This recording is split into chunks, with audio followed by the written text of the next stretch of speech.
He had it all as he entered the NBA in 1992. He was a 6'10 forward with range beyond the three-point line, a solid post game, and even the ability to put it on the floor and drive to the basket. He also showcased his incredible passing skills and ball control for someone his size, as he showed capabilities of being able to play point forward at times. And on top of that, he was good for a steal and a half per game. But unfortunately, Tom Gugliotta saw his career trajectory completely change after a horrible injury as he was in his prime. Gugliotta was resilient and able to return to play parts of 5 more seasons in the NBA, but he was never the same player that saw him begin his career as a top rookie, average over 20 points per game in consecutive seasons, and even make an all-star team.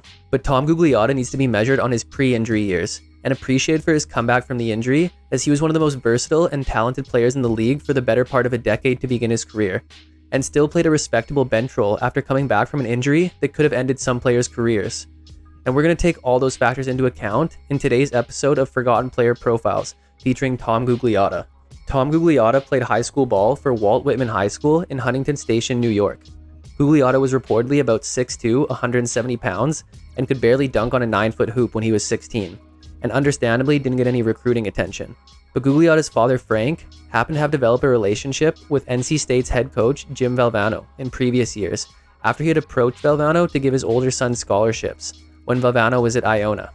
And even though he passed on them, Frank asked one more time for his youngest son, and Jimmy V agreed to take a chance. It didn't hurt that Tom had grown to 6'6" and led Walt Whitman to the Long Island Prep School title while averaging 25 points in his senior year. Sadly, Gugliotta's father and biggest supporter would pass away from lung cancer in 1988 before seeing Gugliotta play a game for the Wolfpack. And Gugliotta would fondly remember and appreciate the fundamentals and drills that his father made him work on since he was 6 years old. Gugliotta entered the 1989 NCAA season on a great NC State team, as they had their fire and ice backcourt of Chris Corchiani and Rodney Monroe. Additionally, the forward positions were occupied by future NBA players Brian Howard and Chucky Brown. So Gugliotta had a minimal role for the 89 season, as he only played about 8 minutes per game.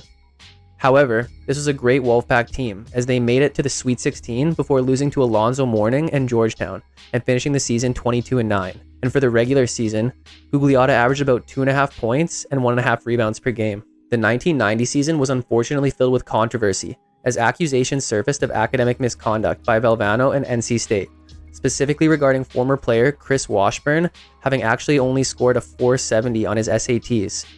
Due to this, as well as evidence being found that players sold their shoes and game tickets, NC State was placed on a 2-year probation and were barred from the tournament in the 1990 season. Valvano stepped down as athletic director, but still retained his head coaching position for the season. Gugliotta would get a much increased role due to the departure of Chucky Brown, as he became a starter and would be 4th on the team in scoring and one of 4 players to average double figures, while also leading the team in rebounds. The Wolfpack would finish 18-12, but had no tournament eligibility, and Gugliotta would average about 11 points, 7 rebounds, and 1.5 assists per game. 1991 saw the end of an era at NC State, as Valvano resigned as head coach soon after the 1990 tournament, following pressure from the school faculty regarding the scandal from the year prior. This would mark the end of a very successful decade with Valvano at the helm, including a national championship in 1983. Gugliotta was motivated to come back as a better version of himself under new coach Les Robinson, as he reportedly had put on 30 pounds coming into the 91 season to better handle the physicality of the game. And it seemed to pay off, as Gugliotta upped his numbers across the board and was one of only 3 players to average over 15 points, behind the star senior backcourt of Monroe and Corchiani. With one of the top offenses in the nation, the team went 20-11 and made it to the second round of the tournament, where they would lose to Oklahoma State.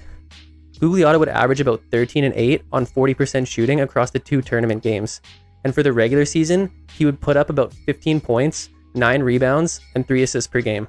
The Wolfpack were without both members of their fire and ice backcourt entering the 92 season, and the team was now led by a frontcourt of Gugliotta and Kevin Thompson. And even though Gugliotta would be first team all-conference and have the best season of his career, the team was young and inexperienced, as Gugliotta was the only senior on the team. So unfortunately, Gugliotta's career year was disappointing, as the Wolfpack only won 12 games and missed the tournament. This season would be highlighted by 2 wins versus rival UNC, the first on January 22nd, where Gugliotta would put up a crazy stat line, and the second on February 22nd. However, between these 2 wins was a 9-game losing streak from the Wolfpack. And for the regular season, Gugliotta would average about 22.5 points, 10 rebounds, 3 assists, and 2 steals per game. But that was it for Gugliotta's eligibility, and the next stop was the NBA draft, where he would be selected 6th overall by the Washington Bullets, behind fellow elite college big men Shaquille O'Neal, Alonzo Mourning, and Christian Laettner. Gugliotta joined a pretty bad Bullets team that hadn't won 50 games since 1979 and hadn't won a championship since 1978, when Gugliotta's new coach, Wes Unseld, helped lead the team to glory. Gugliotta and the team struggled to see eye to eye when negotiating his rookie contract, and it even got to the point that in July, when negotiations broke down, Gugliotta met with Renzo Crossato, who was the president of Stephon Trieste of the Italian Basketball League, and the meetings must have gone well, as Crossato seemed to be optimistic of the club's chance to sign the rookie over their NBA counterparts. However, Gugliotta did reportedly want a clause in his contract that would have allowed him to opt out after any season if he wanted to go play in the NBA. But Gugliotta and the Bullets got a 7-year deal done just weeks before the season. This would not be like the beginning of Gugliotta's college career, as he would be a starter from day one and be one of 4 Bullets starters to average at least 14 points a game.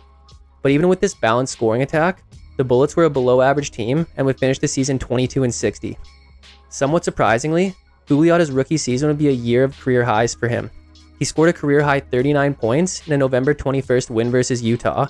He also pulled down a career-high 20 rebounds in a January 29th loss to Philly, and dished a career-high 11 assists in a December 5th loss to Indiana.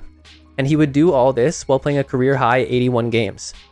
And for the regular season, Gugliotta would average about 14.5 points, 9.5 rebounds, and 4 assists per game, while leading the team in steals en route to a first-team all-rookie selection. 1994 saw much of the same in Washington, as Gugliotta was again one of 4 starters to average double digits, but had upped his scoring to 3rd on the team.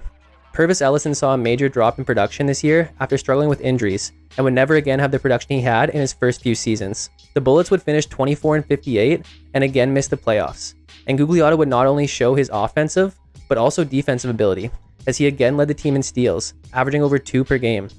And for the regular season, Gugliotta averaged about 17 points, 9.5 rebounds, and 3.5 assists per game.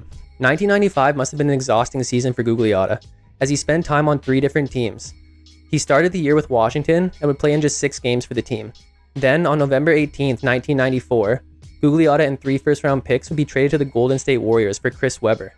Webber and Warriors coach Don Nelson had not seen eye to eye during Webber's rookie season the year prior, as Webber reportedly did not like being played at center as much as he was a natural power forward.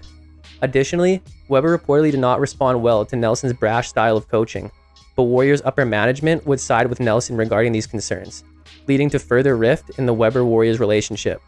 And even though the Warriors acquired Ronnie Cycli in the offseason to take the center responsibilities off of Webber, Webber would still demand a trade right before the 95 season. Gugliotta would play 40 games for the Warriors alongside his 92 draft mate Latrell Sprewell, but Gugliotta struggled as he averaged just 11 points for the Warriors, as he was reportedly not comfortable being shifted to small forward from his usual power forward position.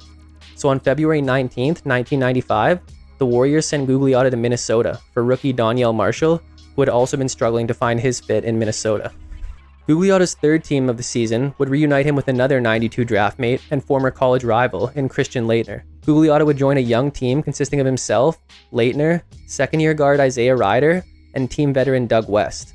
And although the team was not good, finishing 21-61, Gugliotta improved his stats from what they were in Golden State during his 31 games played for Minnesota this season. And overall for the regular season, Gugliotta averaged about 12.5 points, 7.5 rebounds, and 3.5 assists per game. Ironically, Gugliotta would play a lot of small forward in Minnesota as well, but seemed to adapt better. Additionally, this would be the last season of Gugliotta's career that would see him shoot at least 135 threes, as he shot a career-high 186 this season. However, he would not shoot more than 93 in a season for the rest of his career. 1996 saw the beginning of what would be a talented but short-lived trio in Minnesota, as the T-Wolves drafted a skinny 6'11 power forward straight out of high school, 5th overall in the 95 draft. One of the first great moves made by new GM Kevin McHale, who would also replace head coach Bill Blair with Flip Saunders early in the season, and re-sign Gugliotta to a 5-year extension with an opt-out option after 3 years. Laettner, along with Sean Rooks, would also be traded mid-season to the Hawks for Spud Webb and Andrew Lang, which would open the door for Garnett to become more of a focal point of the offense going forward. But the team wasn't ready to make an impact yet, and finished 26-56 and missed the playoffs. At the end of the year, Gugliotta was the 2nd leading scorer on the team behind Rider, and had averages of about 16 points, 9 rebounds, and 3 assists per game, while also leading the team in steals per game. The 97 season saw a new-look T-Wolves as the team had completely rebranded. They had also acquired Georgia Tech point guard Stephon Marbury when they traded the draft rights to Ray Allen for Marbury's draft rights from the Bucks on draft night. Gugliotta, Garnett, and Marbury would form an immediate trio, and it looked like the T-Wolves were set for years to come. Gugliotta would average 20 points for the first time in his career, which would lead the team, but Garnett and Marbury weren't far behind, as the trio combined for over 53 points per game. Gugliotta would make his first and only All-Star game this season, and would be joined by many other players whose careers had been intertwined with Gugliotta's at that point, as Garnett, Leitner, and Weber all made their first All-Star games.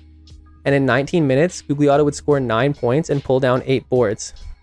The 97 season would see the T-Wolves finish 40-42, which would get them into the playoffs for the first time in Wolves history and in Gugliotta's career. Unfortunately, the Rockets' veteran super team of Olajuwon, Barkley, and Drexler swept the inexperienced T-Wolves. Gugliotta had a solid first playoff series, as he was second on the team in scoring behind Marbury, and his 2.3 steals per game was first on the team by a large margin. One area that Gugliotta did struggle is that he only shot 60% from the free throw line, but he did only take 10 free throws. Nonetheless, this was a step in the right direction for the T-Wolves, and it seemed like it was only up from here. And for the regular season, Gugliotta averaged about 20.5 points, 8.5 rebounds, and 4 assists per game. 1998 saw further improvement for the Wolves as they had their first winning season in their history and Gugliotta's first winning season. Gugliotta would once again lead the team in scoring with over 20 a game, and the trio would average over 56 a game. However, Garnett and Marbury both played in all 82 games, while Gugliotta only played in half of that. Gugliotta had bone spurs in his ankle, which needed surgery to repair, and this would unfortunately cost him the second half of the season and the playoffs. A playoffs which saw the 45-37 T-Wolves lose to the Sonics in round 1 in a 5-game series. It was a discouraging injury, but it was nothing that anyone was overly concerned about, and there was optimism going into the 1999 season. But the 98 regular season saw Gugliotta average about 20 points, 8.5 rebounds, and 4 assists per game. The lockout occurred going into the 99 season, and even though it was resolved to allow for a shortened 99 season, Wolves fans got a shot to the heart from Gugliotta before the year was salvaged, as on December 16, 1998, Gugliotta gave a press conference where he indicated he would not be re-signing with the T-Wolves. Initially, he understandably spoke about recognizing the NBA as a business and that all the trades earlier in his career made it difficult for him to feel attached to a team. And this is fair, and there's no reason to get too worried about this type of statement. However, Gugliotta also said in referring to his time in Minnesota up to that point, "I was happy there, and I played for a good team, but I'd like to see what my options are before I make a decision. I'm not leaning towards anywhere right now." And a statement like that is cause for concern. Additionally, Gugliotta was conscious of the fact that Garnett had signed a 6-year, $126 million extension before the start of last season, and that made the T-Wolves' ability to offer himself and Marbury reasonable contracts very difficult. And Wolves fans' nightmares would come true, as about a month later, Gugliotta signed a 6-year, $58.5 million contract with the Suns. And you might be thinking, that's a lot of money, that makes sense, I'd do the same. But it was actually almost $30 million less than the T-Wolves offered him to stay in Minnesota. But if there's anything we've learned about Gugliotta, it's that he likes his opt-out clauses. And the Suns provided that, as he had the option after 5 years to leave, at which point he would be eligible for a much higher salary as a 10-year vet. And it's likely autonomy and having control over his own career was a big deal breaker for Gugliotta. But in mid-March, Gugliotta's true motivation behind leaving was revealed, as he indicated his doubt that Minnesota could have competed for quality free agents due to the small market and weather. But he would also single out Marbury, as he reported that Marbury was always talking about getting out of Minnesota to play for a big market like New York and maximize his earning potential, and that Marbury couldn't stand that Garnett got all the money, publicity, and accolades. But with all that behind him, Gugliotta was now on a good Suns team, featuring star point guard Jason Kidd. And for the 3rd straight season, Gugliotta would lead his team in scoring, as he played 43 out of a possible 50 games for a 27-23 Suns team that made the playoffs but were swept by the Blazers, as Gugliotta struggled in this series, averaging under 11 points and shooting about 37% from the field. Although he would be second on the team in assists behind Kidd and be the only Sun to average a block per game. And for the regular season, Gugliotta averaged about 17 points, 9 rebounds, and 3 assists per game. The 2000 Suns, on paper, looked like they were going to be a problem. They had landed one of the biggest names in the NBA in Penny Hardaway through an offseason sign-and trade with the Magic. And although he had struggled with injury in recent years, he had just wrapped up a lockout-shortened season that saw him play in all 50 games. Him and Jason Kidd were deemed backcourt 2000, and expectations were high. The team had also added a rookie Sean Marion and added Rodney Rogers, who would win Sixth Man of the Year this season. But this team is a massive what if, as Hardaway struggled with plantar fasciitis and played just 60 games, and Kidd broke his ankle in March and didn't return until the second round of the playoffs. In total, Kidd and Hardaway played in just 45 regular season games together, but the Suns were 33-12 in those games. Sean Marion would also play in only 51 games. And going back to the playoffs, even without Kidd, Hardaway and the Suns were able to beat the Spurs in the first round before losing to LA in round 2. But where's Gugliotta been in all this? Well, he had a whirlwind of a season this year. First, on December 17th, Gugliotta almost lost his life when he took GBL, as it was an ingredient in a sleep aid, but it can also be used as glue and paint remover. After Gugliotta ingested the sleep aid, he had a seizure and stopped breathing while on a phone call with his wife. But thankfully, his wife quickly called the wife of Gugliotta's teammate Rex Chapman, who in turn called Rex and had him check through Gugliotta's bag to find what substance he had taken so the ER doctors would know how to treat Gugliotta to save him. And the ER doctors would later confirm that the quick thinking of Gugliotta's wife saved his life. Gugliotta would miss 7 games from this incident, but would return at full strength soon, and would play over 34 minutes by his second game back.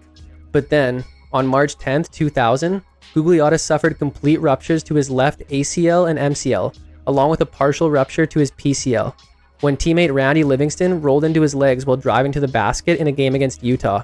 This injury would end Gugliotta's season, and unfortunately, due to the severity and recovery time of the injury, Gugliotta had to withdraw from the US national team in the Sydney Summer Olympics. But if there's ever a silver lining in an injury, Gugliotta's withdrawal saw Vince Carter join the national team, which resulted in one of the greatest dunks in basketball history. But for the regular season, in the 54 games Gugliotta would play, he would average about 13.5 points, 8 rebounds, and 2.5 assists per game. The 2001 season would mark the beginning of Gugliotta's decline, as he was never the same after his injury. Kidd would have another all-star season for the Suns, and Marion took a big leap in year 2. But Hardaway would play in just 4 games this year, as the Suns went 51-31 and lost to the Kings in the first round. Gugliotta's first game back would be against New York on November 17th, where he would see just 3 minutes of action. This would be the first season of Gugliotta's career that he would not be a starter, but every once in a while, he'd show flashes of vintage Googs, as he had 19-13 in a March 3rd home game versus Denver, and then 3 days later, on March 6th, would score a season-high 25 in an away game versus Denver. And for the season, Gugliotta would play 57 games, averaging about 6.5 points, 4.5 rebounds, and 1 assist per game. Kidd was gone to start the 02 season, as he had been traded for Gugliotta's former teammate Stephon Marbury in an off-season trade. The Suns were relatively healthy, as Marbury, Marion, and Hardaway played 82, 81, and 80 games respectively, and the team acquired Joe Johnson near the trade deadline. Gugliotta would be a starter in the games he played, as he started 40 out of a possible 44 games this year. But even with the increased role from the previous season, his stats didn't really change, and the Suns declined as they finished 36-46 and missed the playoffs. Gugliotta's regular season stats looked like about 6.5 points, 5 rebounds, and 2 assists per game. 2003 would be Gugliotta's last full year with the Suns, and even though the Suns improved to 44-38 to make the playoffs, where they would lose to San Antonio in the first round, Gugliotta was really hampered by injuries. He began the season as a starter, but a December foot injury forced the Suns to start rookie Amari Stoudemire, and he turned out to be pretty good, so the Suns kept starting him, even after Gugliotta came back. But all in all, Gugliotta only played a total of 27 games for the season, averaging about 5 points, 3.5 rebounds, and 1 assist per game. Gugliotta started the 04 season on the Suns, but after 30 games with Phoenix, Gugliotta and 3 picks were traded to the Utah Jazz, the most notable of these picks being a 2010 first rounder that would eventually become Gordon Hayward. Gugliotta would go on to start 24 of his 25 games with the Jazz, as they finished 42-40 and missed the playoffs. Gugliotta would again have modest stats, as he finished the 04 season with overall averages of about 3 points, 3.5 rebounds, and 1 assist per game. Gugliotta would sign with the Celtics in the 04 offseason, and play in 20 games for Boston, while putting up the lowest scoring average of his career, until he was packaged with Gary Payton, Michael Stewart, and a first-round pick to acquire Antoine Walker from Atlanta. Gugliotta would play just 27 games for the Hawks, but experienced a mini resurgence, as he would put up his highest scoring average since the 2000 season in those 27 games, for a 13-69 Hawks team. And in 47 total games played, he averaged about 5 points, 4 rebounds, and 1.5 assists, in what would be his final NBA season. Gugliotta's career is one of the less talked about what-ifs in NBA history.